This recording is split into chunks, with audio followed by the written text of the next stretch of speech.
বিসমিল্লাহির রহমানির রহিম। আসসালামু আলাইকুম ওয়া রাহমাতুল্লাহি ওয়া বারাকাতুহু। সম্মানিত ভিউয়ার্স, আপনাদের মধ্যে কিছু সংখ্যক ভাই আমাদের প্রশ্ন করেছিলেন, তো সেই প্রশ্নগুলো আমরা উত্তর দেওয়ার চেষ্টা করব ইনশাআল্লাহ। আমাদের ক্ষুদ্র জ্ঞানে আপনাদের প্রশ্নগুলো দেওয়ার যথার্থ চেষ্টা করব ইনশাআল্লাহ। তো সম্মানিত ভিউয়ার্স, আমাদের এক ভাই যে প্রথম প্রশ্ন করেছেন, যাকাত কাদের জন্য ফরজ। তো একজন মুসলিম হিসেবে আপনার জন্য যাকাত ফরজ কিনা আপনি নিজে বুঝতে পারবেন ইনশাআল্লাহ। তো আপনার যদি একজন মুসলমানের যদি নিসাব পরিমাণ সম্পদ থাকে, তাহলে কিন্তু আপনার জন্য যাকাত ফরজ হয়ে যায়। তো নিসাব পরিমাণ ইসলামিক কিছু হিসাব আছে, যেমন আপনার 52.5 তলা রূপা অথবা 7.5 তলা স্বর্ণ, ঠিক বলছি তো? এরকম পরিমাণ যদি আপনার অর্থ থাকে বা সম্পদ থাকে, যদি বা তার সমমূল্যের সম্পদ অর্থ থাকে, তাহলে কিন্তু আপনার জন্য যাকাত ফরজ হয়ে যায়। আপনি হয়তো আপনার উত্তর যথাযথ পেয়েছেন, আমরা আমাদের ক্ষুদ্র জ্ঞানে এতটুকু দেওয়ার চেষ্টা করেছি ইনশাআল্লাহ। তো দ্বিতীয় এক ভাই যে প্রশ্নটি করেছেন, সেটা হচ্ছে যাকাত কত শতাংশ হারে দিতে হবে আপনার যে পরিমাণ সম্পদ থাকবে। তো প্রশ্নটা হচ্ছে এরকম।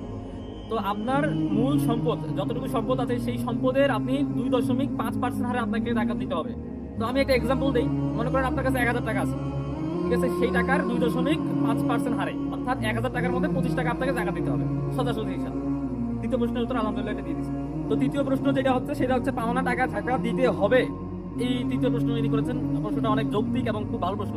তো সেই প্রশ্নের উত্তরটা আমি ফয়সালাকে বলার জন্য অনুরোধ করব। ধন্যবাদ ভাই। প্রশ্নটি হলো যে পাওনা টাকার যাকাত দিতে হবে নাকি কতটুকু? তো ভাই, পাওনা টাকা যেহেতু আপনার কাছে, আপনি অন্যজনের কাছে টাকা পান, ঠিক আছে? টাকাটা তার কাছে জমতেছে বা তার কাছে আছে, আপনার হাতে নাই। তো যেই মাত্র আপনি টাকাটা আপনার হাতে পাবেন, সেই অনুযায়ী এবং নিসাব পরিমাণ ইসলামিক যে অনুযায়ী আমার ভাই বললো, সেই অনুযায়ী আপনার পাওয়া মাত্রই আপনার ওই টাকায় আপনাকে টাকাটা দিয়ে দিতে হবে। আর টাকা না দিলে তো আপনি ইসলাম অনুযায়ী যে টাকাটা সম্পদটা খারাপ হয়ে যাবে। খারাপ হয়ে যাবে। মাশাআল্লাহ, তাদের কাছে উত্তরটি হয়তো সঠিকভাবে তারা ক্ষুদ্র জ্ঞানে দিতে পেরেছে, আলহামদুলিল্লাহ। তো সর্বশেষ প্রশ্ন যেটা ছিল, যাকাত কাদের দেওয়া যাবে বা কাদের দেওয়া যাবে না। যেটি প্রশ্নটা করেছে হচ্ছে যাকাত কাদের দেওয়া যাবে না। তো কাদের দেওয়া যাবে সেটাও আমরা বলে দেবো ইনশাআল্লাহ। তো এটা আমি ফয়সাল ভাইকে অনুরোধ করবো, উনি ভালোভাবে এক্সপ্লেনেশন দিয়ে দেবেন ইনশাআল্লাহ। জি, কথা হলো কাদের যাকাত দেওয়া যাবে না নাকি ভাই? তো যাকে যাকাত দেওয়া যাবে না, প্রথমত আমাদের যাকাত মুসলমানদের বিধান। হ্যাঁ, তো যাকাত দেওয়া যাবে না যারা বিধর্মী, তাদেরকে যাকাত দেওয়া যাবে না। আর যারা বড় লোক, ধনাঢ্য ব্যক্তি, তাদেরকে যাকাত দেওয়া যাবে না। এবং